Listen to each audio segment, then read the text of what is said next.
गुरु तुम हो ज्ञानी ज्ञान के दाता, मुनि गुरुवर को करके प्रणाम गाऊं मैं सुबह शाम। तुलक सागर एक नाम उत्तम आर्जव कपट मिटावे, दुर्गति त्याग सुगति उपजावे। रंचक दगा बहुत दुखदानी, सुख पावे संतोषी प्राणी। क्रोध छूटा, मान छूटा, आज मायाचारी का नंबर है। छल कपट बेईमानी, मालूम है छल कपट कौन करता है? छल का सहारा कौन लेता है? कपट का सहारा कौन लेता है? मायाचारी कौन करता है? जो कमजोर होता है ना, वो छल का सहारा लेता है। जो शक्तिहीन होता है, जो बलहीन होता है, जिसके पास सत्य की ताकत नहीं होती है, वो छल का सहारा लेता है, वो कपट करता है, वो अपने काम कपट से बनवाता है। दुनिया में कपट करें तो करें, कुछ लोग धर्म में भी कपट करते हैं, धर्म में भी छल कर लिया करते हैं। और एक बात याद रखना, दूसरों को छलोगे तो खुद का सीना छलनी होगा, ध्यान रखिए। छलते समय तो अच्छा लगता है, लेकिन जब खुद छले जाते हैं तब दिक्कत होती है। छल के छाले अपनी आत्मा में ही पड़ते हैं, और इनका जब विपाक समय होगा तो हमें उसके दुखों को सहन करना पड़ेगा। ऐसे लोग हैं दुनिया में, राम राम जपना पराया माल अपना, मुंह में राम बगल में छुरी। जहां मिली पूरी परात वहीं गुजारी सारी रात, जहां मिले दो वहीं रहे सो, वक्त पड़े बाका तो गधे को कहें काका। ध्यान रखिए, विचार करिए, ये जीवन है छल कपट से भरा हुआ। इससे बचने का प्रयास करो। आज कह रहे छल मत करो। शक्तिहीन व्यक्ति छल का सहारा लेता है। कई लोग बहुत नमन करते हैं, बहुत नमस्कार करते हैं, नमन में भी छल होता है। कोई जरूरी नहीं है कि हर किसी का नमन, हर किसी का झुकना। कल कहा ना कि झुक करके जियो। कई लोग अपना काम निकालने के लिए भी झुक जाया करते हैं। इस व्यक्ति से अपना काम निकालना है, थोड़ा झुक जाओ, थोड़ा अच्छे से बातें कर लो, बटरिंग कर दो, मक्खन पालिश कर दो, अपना काम निकाल लो, फिर दूसरे दिन उसे पलट कर भी देखने की जरूरत नहीं है। ऐसे लोग होते हैं, जब तक नींबू में रस है तब तक निचोड़ा जाता है, रस खत्म हुआ कि सड़कों पर फेंक दिया जाता है। ऐसे भी लोग होते हैं जो दिया रात भर रोशनी करता है, हमारे को अंधकार को रोशन करता है। दिवाली पर दिए जलेंगे, अमावस की रात को जो पूनम बनाते हैं, दूसरे दिन देखो तो सड़कों पर वो दिए टूटे फूटे मिला करते हैं। ध्यान रखिए, उपयोग खत्म हो गया। कई लोग यूज करते हैं अपनी जिंदगी को, यूज किया और फेंका। आजकल चल रहा है ना भोजन की थाली, यूज एंड थ्रो। चाय का प्याला, यूज एंड थ्रो। मांजना नहीं पड़े, साफ नहीं करना पड़े, हर चीज क्या कर दिया, यूज एंड थ्रो। यूज करो और फेंको। अरे सामानों तक तो ठीक था, लेकिन जब ये व्यवस्था संबंधों में आ जाया करती है कि यूज एंड थ्रो, वह छल कपट बन जाया। माँ बाप यूज एंड थ्रो, यूज करो। जब तक अपने को पढ़ा रहे लिखा रहे, तब तक अपनी इच्छाओं की पूर्ति करे। माँ बाप का बहुत उपयोग किया, शादी हो गई, बच्चे हो गए, तुम कहाँ के हम कहाँ के, यूज एंड थ्रो हो गया। ध्यान रखना, चाइना ज्यादा दिन चलने वाला नहीं है, ध्यान रखना, विचार करना है। एक व्यक्ति ने सलाह दी कि महाराज, ये शिविरार्थी साधक लोग जो भोजन कर रहे हैं, इनको बर्तन में काहे को उसमें दे दो, यूज एंड। अब वो यूज एंड थ्रो की दुर्दशा हम जानते हैं क्या होती है। खा खा के सारी पत्तलें यहां डली रहेंगी, उठाने वाला कोई मिलेगा नहीं। मान्यवर ऐसा नहीं करें, रिश्तों को यूज एंड थ्रो नहीं करें, रिश्तों में विश्वास पैदा करें, संबंधों में मिठास पैदा करें। मिठास भी ऐसी हो जो दिखावटी में, कई लोग मुख के मीठे होते हैं लेकिन अंदर ही अंदर जड़ें काटने का प्रयास करते हैं। कई होते ना, अरे महाराज क्या आप तो धन्य हैं, आप तो क्या बोलते हैं, क्या जीवन है आपके साथ, तो ऐसा आपके जैसा तो कोई महाराज ही नहीं है, कितनी बड़ा आपका प्रभाव है, कितना बड़ा प्रचार है, धन्य हो गए आपको देख करके। बाहर जाकर महाराज को ऐसा नहीं करना चाहिए, महाराज को वैसा नहीं करना चाहिए, हम तो गए थे वो ऐसा कर रहे थे, हमें तो अब श्रद्धा ही खत्म हो गई। यूज एंड ध्यान रखें, आर्जव धर्म, छल मत करो। नहीं जुड़ती श्रद्धा कोई बात नहीं, अपने घर बैठो।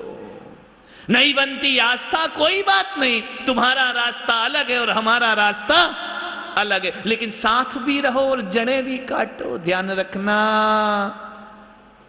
परेशानियां साथ वालों से हैं, दूर वालों से नहीं होती हैं। राम को वनवास कौन देता है? पड़ोसी। किसने दिया?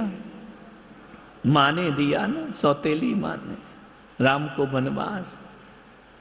विचार करना है आपको, सीता की अग्नि परीक्षा किसने ली? पड़ोसियों ने, नगरवासियों ने, राम ने। ध्यान रखना, मैना सुंदरी को कोढ़ीपति कौन देता है? उनका ही पिता देता है। ध्यान रखना, मीरा को जहर किसने पिलाया? उनके ही राजा देवर ने जहर पिला दिया। जीसस को फांसी किसने दी?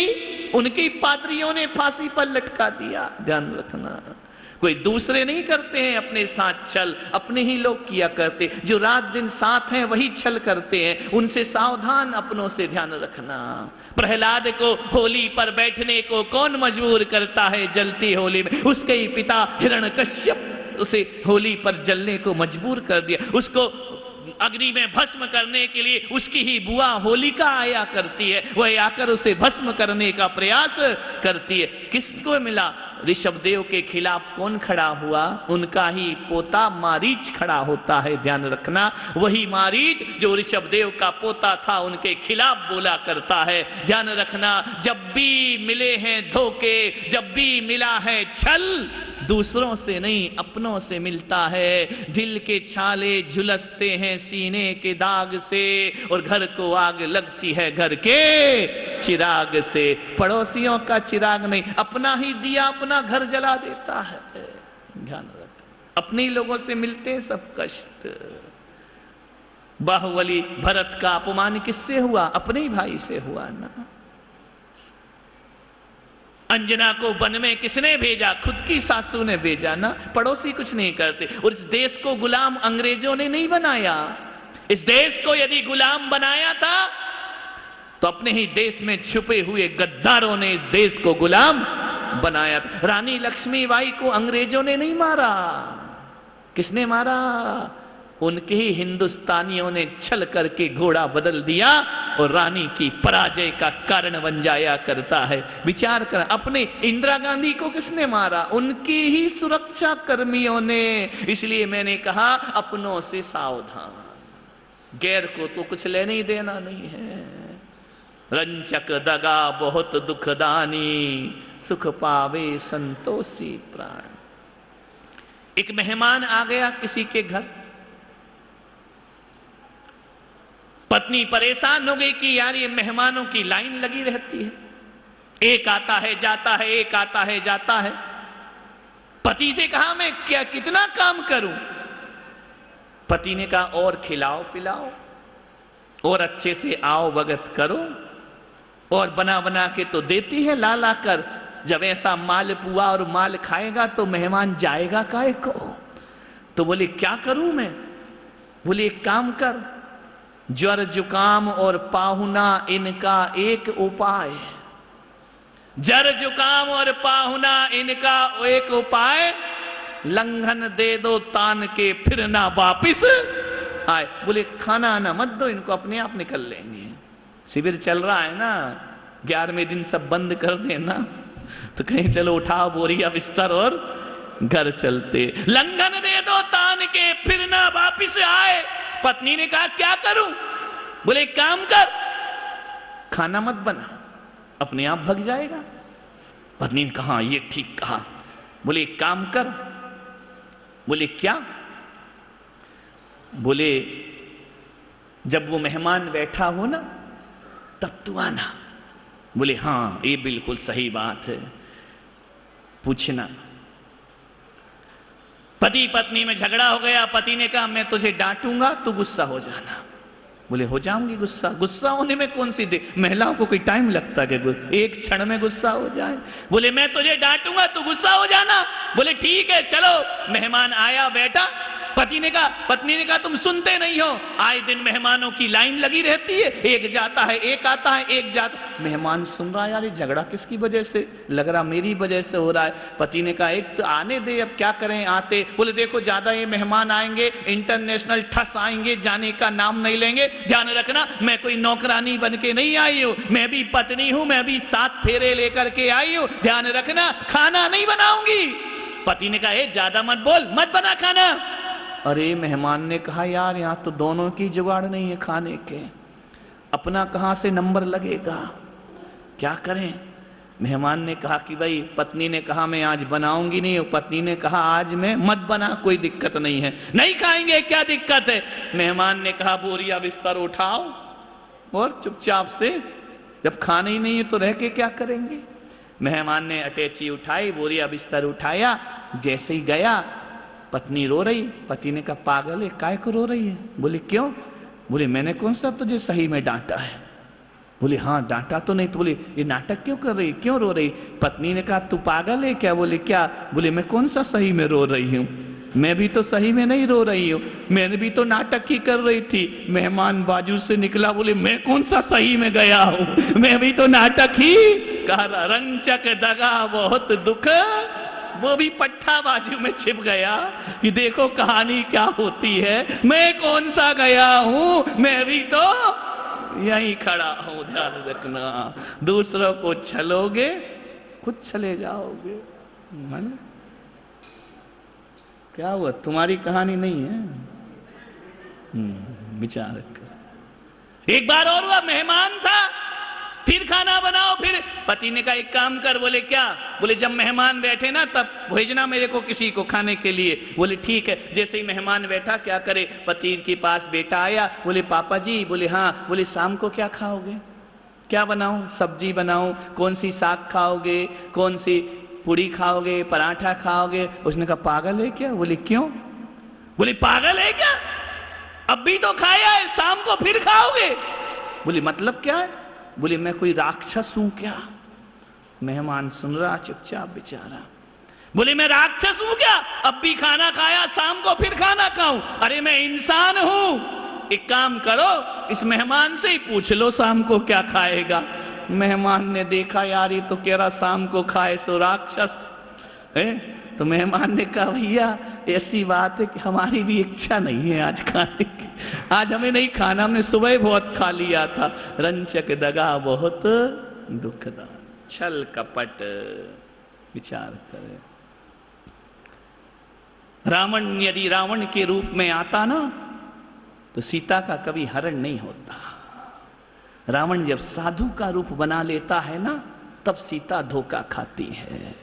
मान्यवर, यदि साधु का भेष नहीं बनाता तो रावण के पास सीता हरण का कोई रास्ता नहीं था। आज दिक्कत इस बात की है, आज बुराइयां अच्छाई का रूप लेकर के आ रही हैं। ध्यान रखना, बुराई बुरे के रूप में आए तो उससे लड़ना आसान है, लेकिन बुराई जब अच्छाई का रूप ले लेती है तो उससे लड़ना बहुत मुश्किल का काम हो जा। आज आदमी पाप क्या कर रहा है, धर्म का रूप लेकर के पाप करता है, धर्म का रूप लेकर के झूठ बोला करता है, धर्म का वेश धारण करके अपने धर्म से छल किया करता है। दगा, आदमी बहरूपिया है। मंदिर में कुछ होता है, मंदिर के बाहर कुछ होता है, अकेले में कुछ होता है, पब्लिक में कुछ होता है, इतने रूप धारण कर लेता है। मुंह पर कुछ होता है, पीठ पीछे कुछ होता है, ऐसे रूप बदलता है। अरे इस इंसानों को देखकर तो गिरगिट भी शर्मा जाता है। वो तो 2 4 5 रंग बदलता है, आदमी तो प्रतिदिन प्रतिपल अपने रंग बदल लिया करता है। छल मत करो, नहीं लहे लक्ष्मी यदिक छल कर, कर्म बंद विशेषता, भय त्याग दूध बिलाव पीवे, आपदा नहीं देखता। छल कपट से काम करवाना चाहते हो, एक बात याद रखना, कार्य की सफलता पुण्य के उदय से होती है, कार्य की सफलता छल और कपट से नहीं हुआ करती। पुण्य उदय होगा, काम अपने आप हो जाएगा, सही समय आएगा, काम अपने आप हो जाएगा, वैसे निमित्त बनने लगेंगे, वैसा वातावरण बनने लगेगा, वैसा प्रकृति सहयोग करने लगेगी। यदि काम होना है और काम नहीं होना है, कितना भी छल कपट करो, काम होने वाला। मुल्ला नसरुद्दीन था, वो एक दिन उसको पत्नी का फोन आया कि मुझे लेने आ जा। पुराने जमाने की रही होगी, आजकल तो लेने आजा वाजा का सवाल ही नहीं है। उसको जाना है, खुद ही उठ के चल जाती, खुद ही उठ के आ जाती है। पुराने ख्यालात की रही, मुझे लेने आजा। मुल्ला ने कहा कि देख आज रविवार है, आज ही आ सकता हूँ, कल से ऑफिस में मेरे पास टाइम नहीं है, फुर्सत नहीं है।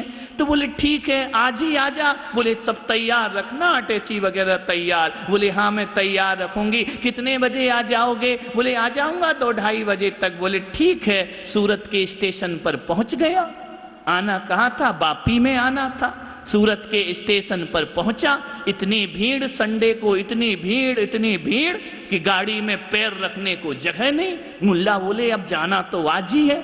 उसने अटैची तैयार रखी होगी, नहीं जाऊंगा तो मेरे 12 बजा देगी वो। सुबह सुबह 9 बजे चला सूरत के स्टेशन पर, जाकर देखा कि पैर रखने की जगह ही नहीं है। पहले के जमाने में कोई रिजर्वेशन तो चलता नहीं था, जर्नल में ही भरना पड़ता था। क्या करे, जाना आज ही है। सूरत के प्लेटफार्म के बाहर गया, एक खिलौने की दुकान लगी थी, एक चाबी भरने वाला सांप लेकर के आ गया। बोले कि चलो इसको बोगी में छोड़ दूंगा, सीट अपने आप मिल जाएगी। रंचक दगा बहुत दुखदानी, चाबी भरी सांप में और आकर के जैसे ही बोगी में छोड़ा, सारे लोग देखे सांप सांप सांप सांप सांप। सब बोरिया बिस्तर उठाए और सब नीचे, पूरा डिब्बा खाली। अरे उसने कहा मजा आ गया, 5 रुपए के सांप में पूरा डिब्बा खाली हो गया। प्रसारण पुण्यार्जक परिवार जिन शरणम तीर्थ धाम के परम संरक्षक संघपति श्री प्रदीप मामा, प्रतिभा मामी, भोपाल। गुरु तुम हो ज्ञानी, ज्ञान के साथ